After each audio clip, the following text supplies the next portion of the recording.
Assalamualaikum warahmatullahi wabarakatuh. Nama saya Ovita Nur Adianti, NIM 1909110596. Saya dari kelas Hukum Aparatur Sipil Negara. Adapun dosen pengampunya Bapak Zudi Arman, SHMH. Baiklah, di video ini saya akan menjawab pertanyaan soal UAS Hukum Aparatur Sipil Negara.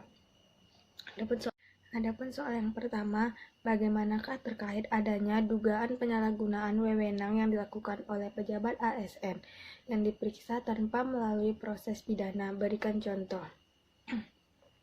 Badan atau pejabat pemerintahan yang merasa kepentingannya dirugikan oleh pengawasan APIP dapat mengajukan permohonan pengadilan ke tata usaha negara untuk menilai ada atau tidak ada unsur penyalahgunaan wewenang dalam keputusan atau tindakan sebagaimana diatur dalam pasal 21 Undang-Undang Nomor 30 Tahun 2014. PT UN berwenang untuk menerima, memeriksa, dan memutus permohonan penilaian ada atau tidak penyalahgunaan wewenang dalam keputusan atau tindakan pejabat pemerintahan sebelum dilakukan proses pidana sebagaimana diatur dalam pasal 2 ayat 1 Peraturan Mahkamah Agung Nomor 4 Tahun 2015 tentang pedoman beracara dalam penilaian unsur penyalahgunaan wewenang.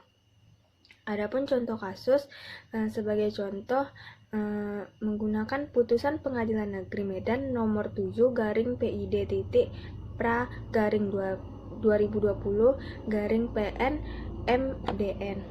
Yang kedua, bagaimana sistem penunjukan anggota dari KASN dan berapa lama masa berlaku dari anggota KASN tersebut, serta apa wewenang KASN dalam proses pengisian jabatan pimpinan tinggi.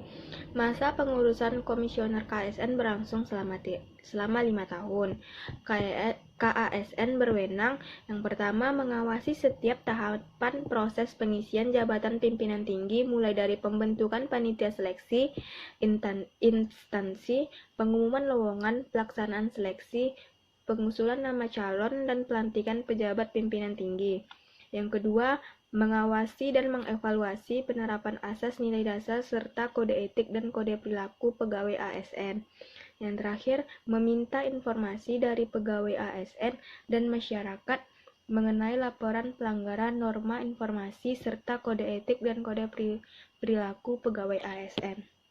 Yang ketiga, apa saja kendala di lapangan terkait penilaian kinerja PNS dan apa saja mitos yang ada di balik kendala-kendala tersebut dan bagaimana cara untuk mengatasi kendala dan mitos tersebut. Beberapa kendala dan mitos dalam penilaian kinerja. Ada beberapa kendala yaitu ketidaksiapan para manajer, lemahnya sistem manajemen kerja, dan kesalahan tumpuan keberhasilan penilaian kerja. Kemudian untuk mengatasi berbagai kendala dan ketidakkonsistenan DP3 disusunlah PP nomor 46 tahun 2011 tentang penilaian prestasi kerja PNS. Pada PP 46 ini penilaian dibagi dua bagian. Yang pertama, sasaran kerja pegawai SKP. Yang kedua, perilaku kerja. Salah satu peraturan pelaksanaan dari Undang-Undang ASN adalah PP 30 tahun 2019 tentang penilaian kinerja PNS.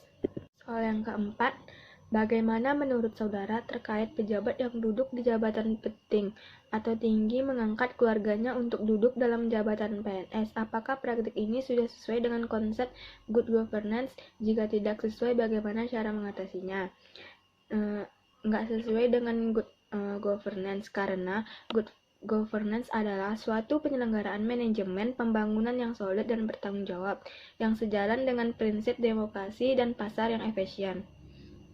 Penghindaran salah satu alokasi dana investasi dan pencegahan korupsi baik secara politik maupun secara administratif, menjalankan disiplin anggaran, serta penciptaan legal dan policy framework bagi tumbuhnya aktivitas usaha.